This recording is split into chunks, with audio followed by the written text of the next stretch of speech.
Welcome to the third beer of Oktoberfest, which we are at Two Docs Brewing here in Lubbock, Texas. We're at the brewery having a Doktoberfest. And with me today is Kevin Geeslin. He is a loan officer with Texas Tech Federal Credit Union. Cheers.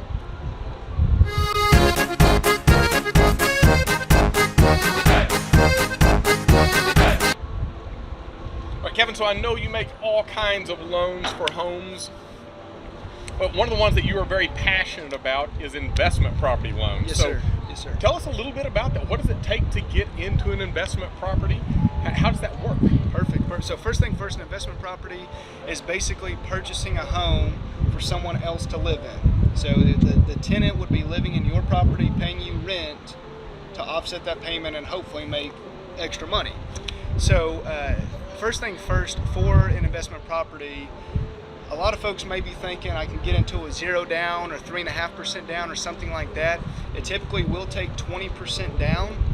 Having said that, if you can swing 25% down of the purchase price, the interest rate typically gets a little bit better. So number one, rates change daily. By the time you see this video, it probably will be completely different. So don't hold me to anything I'm just saying here.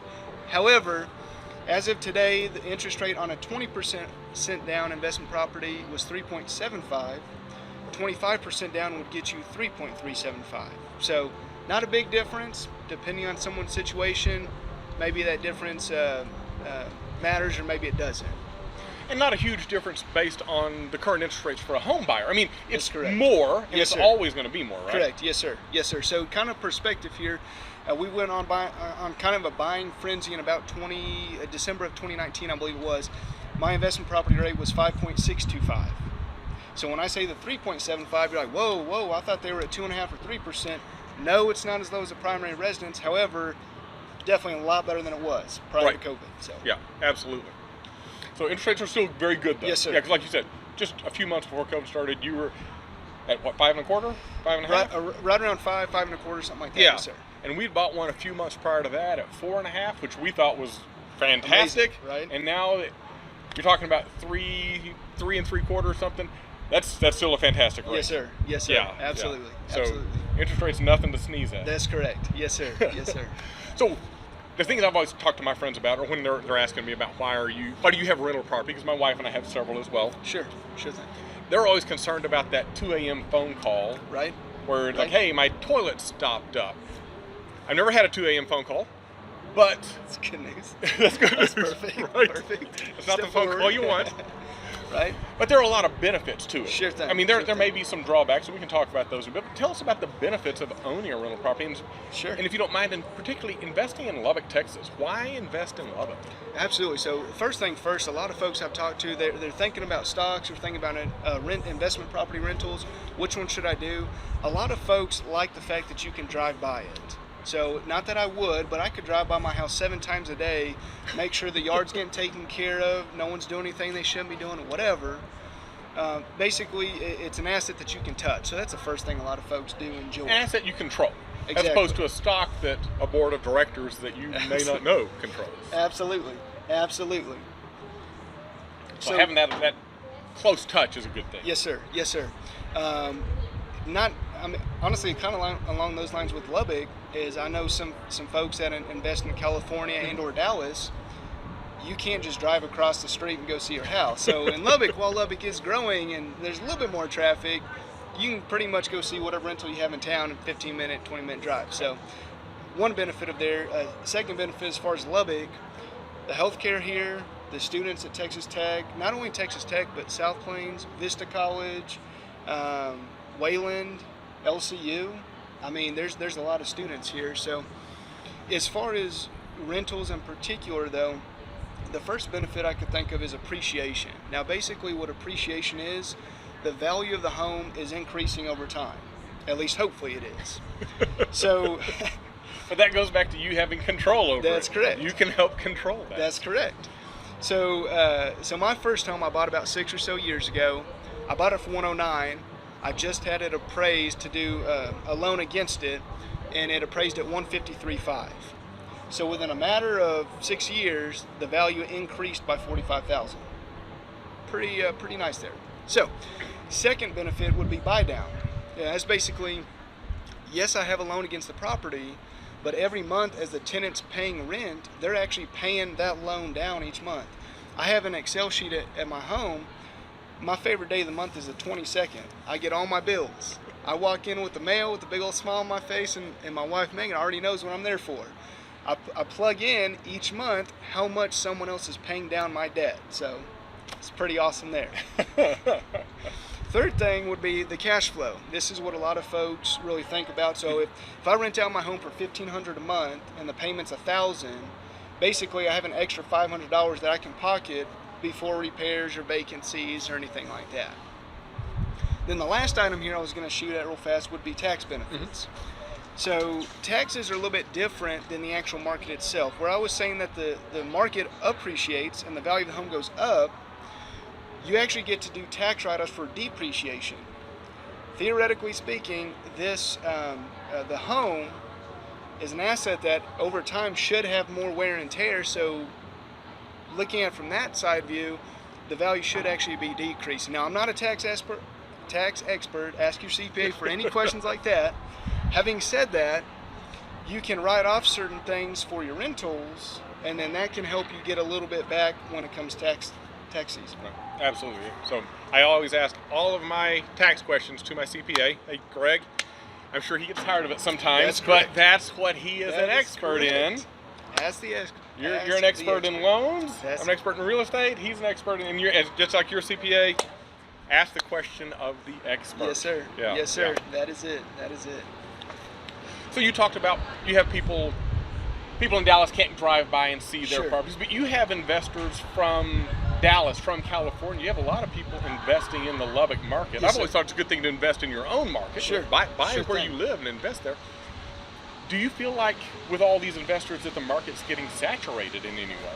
Not necessarily. So the last few properties that we've put up for rent, we've actually had many, like over 10 people within 24 hours contact us to ask us questions. So as more and more investors are coming in, the colleges are growing. People are moving back to Lubbock from different places. This is a really desired city. I know a lot of people think, oh, boring Lubbock, but there's a lot of activity here. We have a lot going on in this city. And so having said that, we have not had a problem getting more folks to apply to rent out the unit. So we haven't had an issue with that. So great place to own an investment property, great place to invest your money. Yes, sir. Absolutely. All right. Loan officer at Texas Tech Federal Credit Union. Yes, sir. How did you get into being a loan officer? It's always interesting to me the path that people follow to get into real estate. Absolutely. So, kind of a long story here, but while I was in college at Texas Tech, I was an assistant for a realtor, and so I just did all paperwork, contracts, getting everything written up. I had my real estate license. It was fun. I didn't know that. While I was in college. Yeah. Clearly not a career path. I had to kind of change directions there, but as I was getting ready for graduation, the realtor I was working for said, you know, you like Lubbock? You want to stay here? I'm like, well, I guess. All the other jobs are in Houston. I'm not a big city guy. And so he called my previous employer and was able to set up an interview, and I became a processor. That's typically where folks start at. Had about 5-ish years there, and then switched over to the credit union about 10 or so months ago, and been loan officer since. That's cool. So you came to Lubbock for Texas Tech. Yes, sir. What was your degree in? It was in marketing. All right. So one of the few that actually can use the degree. It's awesome. Or tried to. Anytime I still have to ask my wife, hey, is this Facebook post good, or is that good, or whatever? Just, aren't you the marketing major? But anyhow. It's good to have a second opinion. That's correct. Yeah, that's correct. Run it by someone else. Right, exactly. So you're in Lubbock, you're working in Lubbock, you're a loan officer, you got here, went to Texas Tech, ended up staying, but you live in Spade. I do. How did you get to, because where did you grow up? I grew up about an hour outside San Antonio. Okay, so yep. So you didn't even know where Spade was growing up. No. People in shallow water don't even know where Spade is. A realtor buddy of mine, 3 or 4 years ago, he knew that my brother and I were kind of interested in some land. And he's like, hey, I know this guy. He's in his 70s. His dad and his uncle built the home. He's owned it his whole life. Obviously, he's in the 70s. He's just trying to get rid of stuff. The kicker was he did not have it online. He didn't have a sign in the front yard. It was probably 5 people. Hey, if you know someone, just give me a shout. So we bought 21 acres and a house. Oh, wow. For $53,000. Oh. That can make anyone move anywhere. Right? Having said that, the house was not livable, need a lot of work. We didn't know if we were going to sell it, see if someone was crazy enough to live out there and rent it, or us move out there. And so we ended up moving out there. We love it. It's a little bit of a drive every day, but it's not terrible though. Much rather have that than traffic. So. Right. Oh, an hour in the West Texas countryside Yep. is a whole lot better than an hour and 4 miles in Houston or Dallas. Agreed. That's awesome. Yeah, absolutely. That's correct. So then you fixed up the house. Yes, sir. And live it. Yes, So sir. are you a fixer-upper guy? Absolutely not. Absolutely not. Chip enjoying a game. Chip's inspiration. I thought I was Chip for a second there. There's a wall we're going to tear down to open it up so the living room and kitchen can meet. And I was like that high school kid, the kid in high school running up to the hurdles. I was so confident. I'm going to knock down this drywall. It's going to be awesome. I'm going to chip this thing. However, I got a little nervous the second I got there. Instead of leading with my shoulder, I led with my head. All of a sudden, you got blood coming out, and it's a house that's not even livable. So the only thing we had there was mouthwash to try to clean it, and it's just a whole nother. So I get good grief for that. Long story short, no, I can tear out the cabinets, put in a light bulb, and that's about it. All right. That's all right. That's a start. But Yes, you've got it livable now. Yes. The flies Yes, are getting sir. to me. That's it. Yes, sir. Livable now. We've been out there for a couple years now, and we love it. That's cool. Absolutely. What do you do with all the acreage? Nothing. Nothing. All right. Nothing. Just hope those weeds don't grow too high. they get pretty hefty out there. But no, we're looking at trying to find if we should grow something or have a few cows or something. I don't know. We'll see. It's there for future use. That's correct. All right. Yes, sir. That's all right. That's good. Yes, So we talked a little bit earlier about you having rental property of your own, Absolutely. and Yes, you're a sir. loan officer, and your passion is around loaning for that. Which came first? Did you hit rentals and move into the loan, or vice versa? I bought my first house the same week I started at my previous employer as a loan processor, and the passion kind of grew from there. Okay. So I lived in the home. I had roommates that were paying off my mortgage for me, and then in 12 months I decided to move and rent out that house. And so we did that, moved, still had roommates, rented out the previous home, and I don't know, after 2 or 3 houses, it just kind of became addicting, and there's a lot of possibilities and flexibility with rentals. And one of the things I'm most passionate about is the flexibility as far as when circumstances change. Mm-hmm.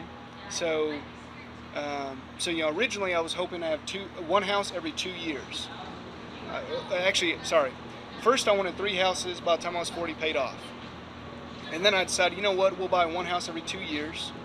And then it was like, you know what, let's buy a house a year, and then 2 every one.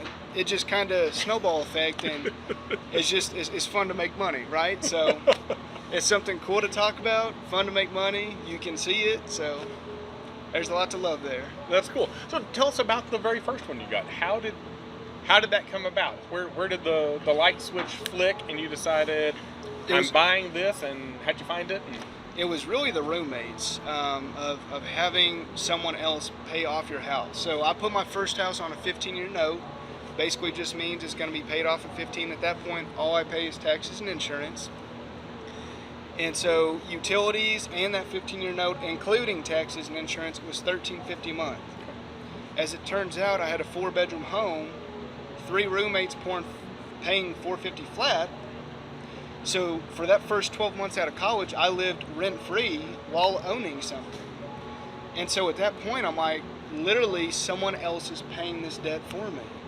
So you hear like debt's bad. I'm not saying anyone should get a lot of debt, but there's a big difference between buying a vehicle, me paying every month out of my pocket to get that bad boy paid down, versus getting a loan and having tenants pay it down for you, someone else covering your debt. So that's when the light bulb kind of clicked that I haven't paid $1 in rent or mortgage since I graduated.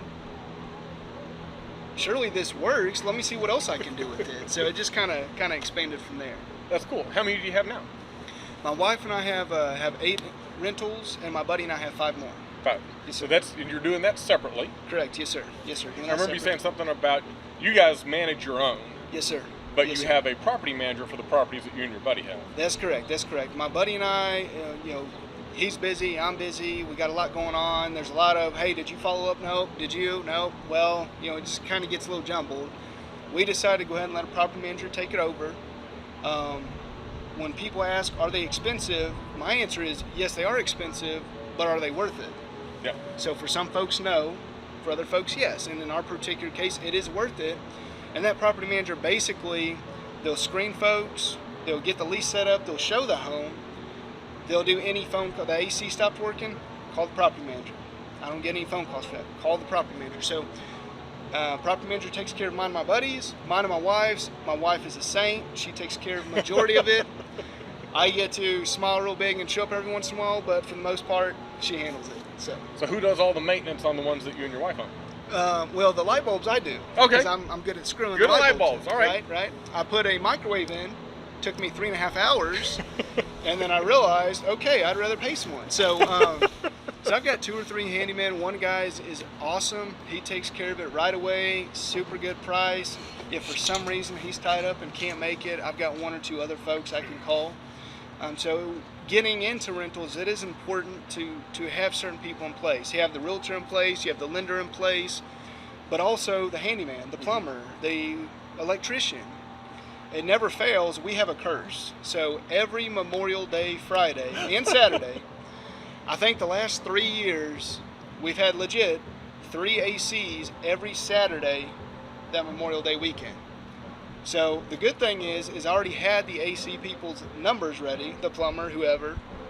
Call them, get them out there. It's going to be extra, weekend rate, holiday rate, whatever, but they're already in place. Yeah. We got that handled. Yeah, absolutely.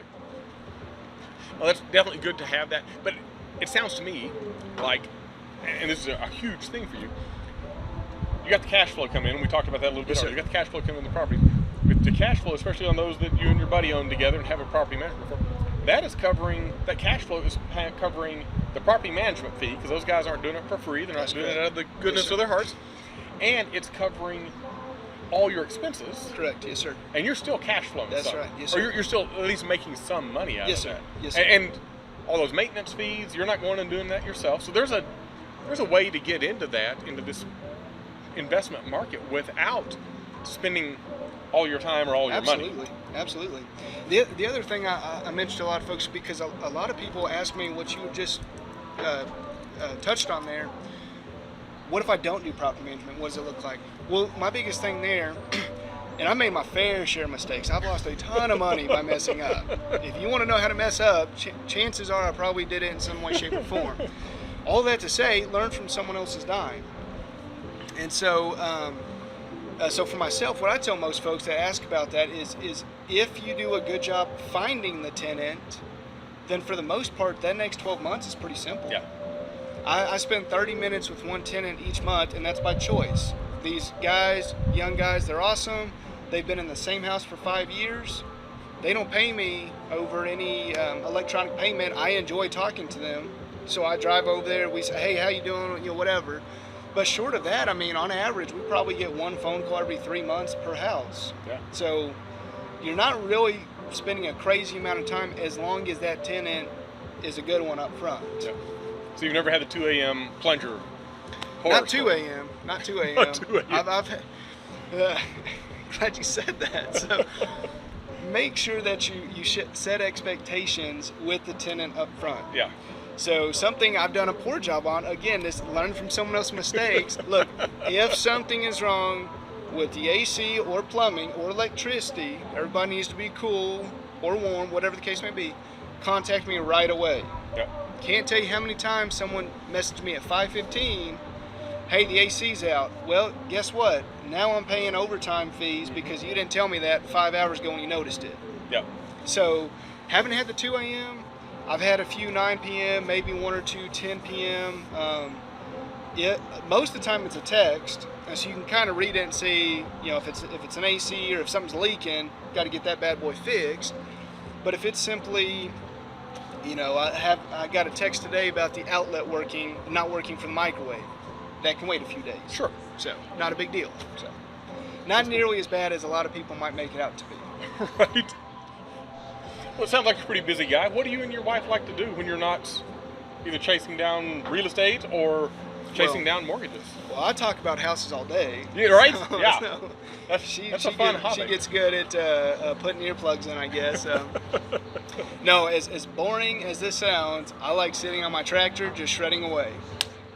A good Labor Day for me is just finding some tree to try to knock down, and I've got about 25 trees and about 21 of them are dead, so we're good there. But no, that's it. Just trying to fix up around the house. I enjoy just listening to music, collecting my thoughts, whatever I need to do just on the tractor. And my wife, as long as she's got 50 dogs around, she's fine. She'll 50? No, not quite. Okay. Soon enough, probably. 3 right now. 3. They'll keep you going. 3's a good number. Yeah, I think we crossed that threshold. See, 1 was, hey, that dog's cute. Let me know when you need me to watch it. 2 was, well, that's a big dog, but I guess we'll see it for you. And then 3rd one, now you're just those people with hair on you and whatever else. So we're calming down at 3 with any luck. We'll see. So you talk about sitting on the tractor listening to music. Yes, sir. You got that commute. Not too many people in Lubbock Sure. have a commute, but you got that commute every day coming into the Sure office. thing. Yes, sir. What do you listen to on the way in? Are you audiobook guy, podcast guy, music guy? Used to be podcast, so I used to listen to Bigger Pockets, and that's all about real estate investing. So if you're remotely interested in investing in rentals, by all means listen to that. I used to listen to that every single day. 1 a week comes out, it's about an hour long, so I'd be able to do 1 a day, but by the time I started, they were on episode 280, so I had plenty of catching up to do. Having said that, Christian music, country music,